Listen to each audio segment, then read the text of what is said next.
I think gratitude is such an important virtue. And people talk about gratitude practice, and it does take some practice. And it often takes it's like a way of reframing the way that you see the world. So I think that we suffer in the West a little bit from life dysmorphia. You hear a lot about body dysmorphia, or gender dysmorphia. We've got life dysmorphia.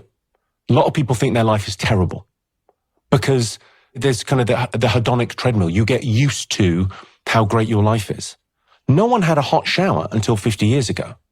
So I try and do this thing when you stand in a hot shower. George Mack, my friend, pointed this out to me. Well, look, when you stand in a hot shower, just for a moment, just go, well, no one that you admire from 100 years ago had this simple pleasure in life. And when you look at the world that we live in, we're like, there's been 100 billion people ever, right?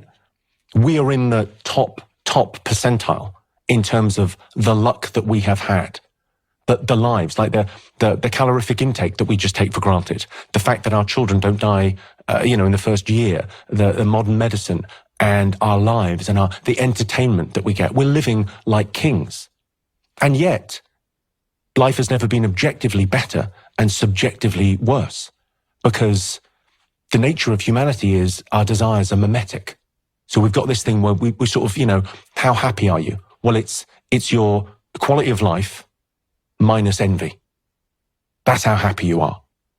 And it's easy to look at everyone else and how they're doing and not take pleasure in what you have.